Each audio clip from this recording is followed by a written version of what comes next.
사랑하는 성도 여러분, 본문의 큰 집에는 금과 은의 그릇, 나무와 질그릇이 있어서 귀 쓰이는 것도 있고 천이 쓰이는 것도 있다 말씀하십니다.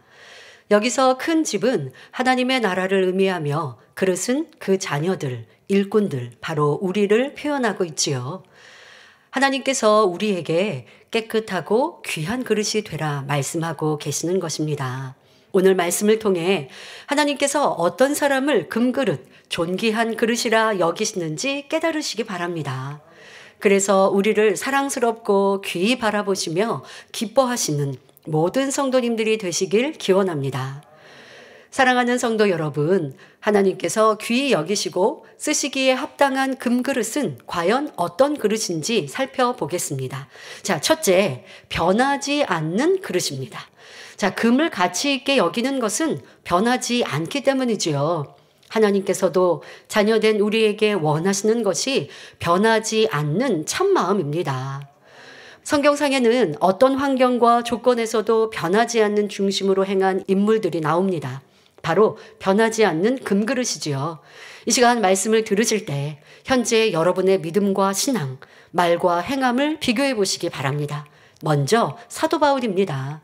사도 바울은 다메섹 도상에서 주님을 한 번 만난 후로 어떤 시험, 환난, 풍파가 올지라도 조금도 변개함 없이 주님을 사랑하였습니다.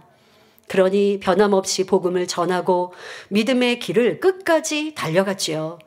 사도 바울은 하나님의 나라를 위해서 복음을 전파하는 데 있어서 자기의 생명을 조금도 귀히 여기지 않았습니다. 감옥에 갇힌다 해도 낙담하고 슬퍼하지 않으셨습니다.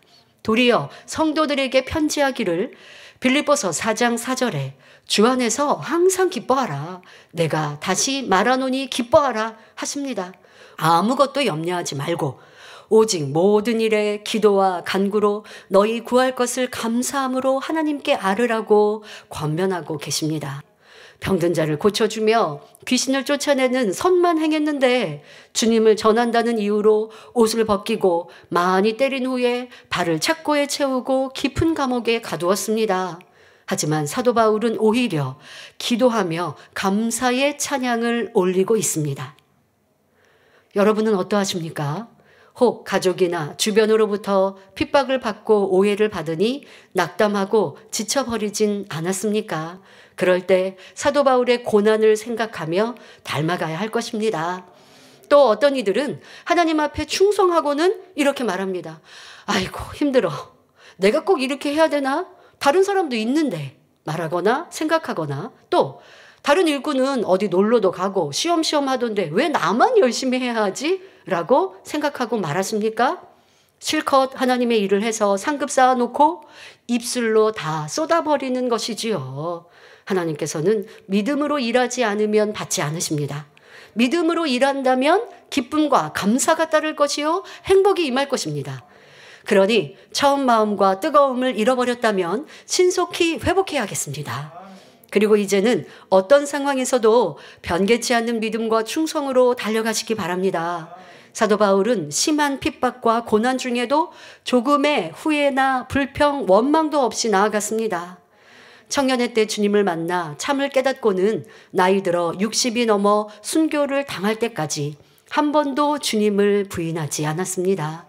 한 번도 힘들다 하지 않았으며 항상 기뻐하며 감사하며 주님의 일을 해나갔습니다. 이 얼마나 귀한 그릇입니까?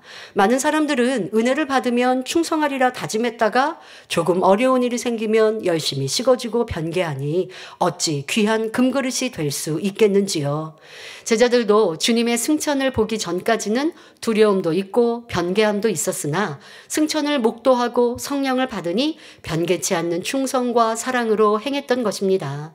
바로 변하지 않는 그릇이 된 것이지요. 그럼 우리가 변하지 않는 금그릇이 되려면 어떻게 해야 할까요? 바로 변하지 않는 영의 사람이 되면 됩니다. 아무리 마음먹은 바를 지키려 하고 충만함을 잃지 않고 변개함 없이 충성하며 신앙생활하려 해도 내 안에 육이 있는 이상 변하는 것을 볼 수 있습니다. 결국 육의 속성을 다 버리고 영의 사람이 되어야 금그릇이 될 수 있는 시작점에 이르는 것입니다. 영으로 들어와서 깨끗한 그릇을 만들었으면 거기에 사랑장, 팔복, 성령의 열매로 가득 채울 때 진정 하나님께서 기뻐하시는 금그릇이 될 수 있습니다. 우리는 이런 귀한 금그릇이 되기 위해 더욱 깨어 근신하며 변화되어야 하겠습니다. 두 번째로 금그릇은 소중한 그릇입니다. 소중한 그릇이란 어떤 사람을 두고 말씀하시는 것일까요? 하나님께서 소중히 여기시는 사람들은 한결같이 하나님의 나라의 중요한 사명을 온전히 감당한 사람, 다시 말해 하나님 나라의 지대한 공헌을 한 사람들을 말합니다. 성경을 통해 이런 분들을 살펴보겠습니다. 먼저 세례 요한입니다. 인류의 구세주이신 주님의 길을 예비하고 그의 첩경을 평탄케 했으므로 하나님 앞에 소중한 그릇으로 여김받았습니다. 그런데 세례 요한은 이런 소중한 사명을 감당하기 위해 자기가 없는 삶을 사셨습니다. 누가복음 1장 80절에 아이가 자라며 심령이 강하여지며 이스라엘에게 나타나는 날까지 빈들에 있으니라 한 대로 세상과 구분된 삶을 살았습니다. 또 세례 요한은 겸손하였고 자신의 유익이나 자랑, 높아지고자 하는 마음이 조금도 없었기에 이 사명을 감당할 수 있었습니다. 혹여 여러분 중에는 사명을 감당하며 인정받고 칭찬받고자 하지는 않았나요? 칭찬받으면 힘이 나고 그렇지 않으면 기운이 빠지고 열심히 식어지지 않았습니까? 세례 요한은 오직 예수님을 전하였고 자신을 쫓던 사람들이 예수님께로 향하여도 기뻐하였습니다. 그리고 결국 순교로 그 사명을 온전히 감당하였지요. 그러니 하나님께서 소중한 그릇이라 여기시며 중요한 일을 맡기셨고 세례 요한은 능히 감당해낸 것입니다. 자, 다음은 동정녀 마리아입니다. 처녀인 자신에게 성령으로 예수님이 잉태된다는 사실을 가브리엘 천사장을 통해 듣게 되었을 때 어떤 생각도 동원하지 않고 오직 아멘합니다. 자, 이때 여러분, 생각을 동원한다면 남자를 가까이 하지 않은 자신이 잉태한다는 것을 어찌 믿을 수 있겠습니까? 또 하나님의 능력을 믿어서 천사장의 예언을 의심하지 않는다고 해도 동정녀 마리아가 자신의 안위와 유익을 조금이라도 생각한다면 그 말씀을 수락할 수 없습니다. 왜요? 율법으로는 이런 일은 돌로 쳐 죽이는 것이니 받아들이지 않을 수 있습니다. 하지만 동정녀 마리아는 조금의 생각도 동원치 않고 오직 아멘으로 순종하였습니다. 하나님의 일은 순종할 때 이루어집니다. 동정녀 마리아가 바로 그런 사람이었지요. 이렇게 불가능한 일도 믿음으로 바라며 순종할 수 있는 사람에게 중요한 일을 맡기시고 잘 감당할 때 금그릇이라 귀히 여겨주십니다. 잠언 4장 8절부터 9절에 그를 높이라. 그리하면 그가 너를 높이 들리라. 만일 그를 품으면 그가 너를 영화롭게 하리라. 그가 아름다운 관을 내 머리에 두겠고 영화로운 면류관을 내게 주리라 하셨습니다. 그러니 우리는 스스로 자신을 높이고 다른 사람이 나를 인정해 주기를 바랄 필요가 없습니다. 오직 하나님께 영광 돌리는 삶, 하나님을 첫째로 사랑하기를 힘써야 하겠습니다. 다음으로 하나님께서 소중한 그릇, 금그릇이라 하신 인물로는 다윗왕을 들 수 있습니다. 사도행전 13장 22절에 다윗을 왕으로 세우시고 증거하여 가라사대 내가 이새의 아들 다윗을 만나니 내 마음에 합한 사람이라 내 뜻을 다 이루게 하리라 하셨습니다. 그럼 하나님께서 왜 다윗을 택하시고 하나님의 뜻을 이루게 하셨을까요?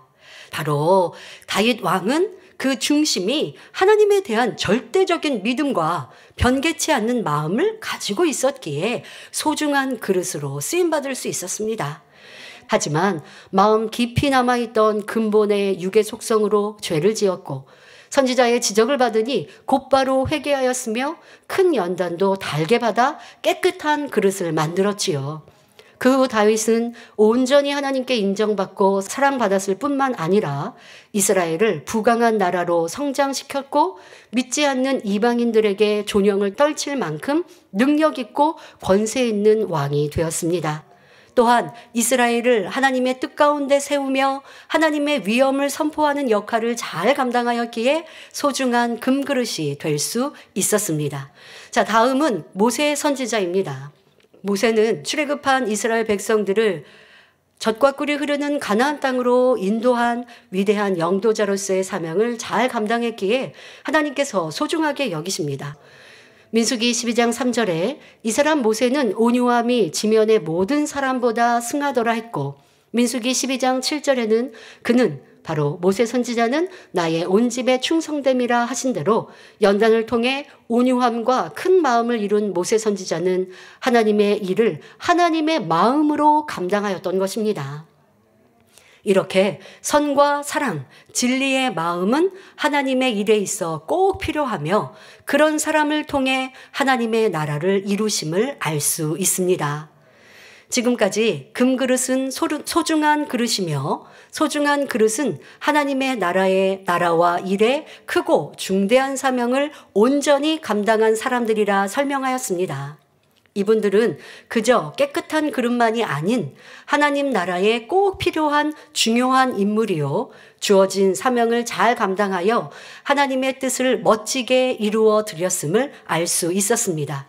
다시 말해 역사의 길이 남을 인물들이었지요. 그럼 우리는 이런 소중한 그릇이 되기를 감히 꿈꿀 수 없을까요? 그렇지 않습니다.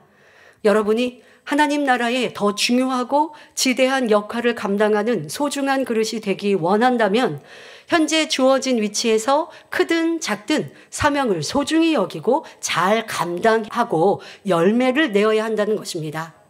이것은 작으니까 중요하지 않으니까 하고 소홀히 여기거나 사람들이 알아주지 않으니까 대충 감당하는 사람들에게는 큰 일, 중요한 일을 절대 맡길 수 없습니다.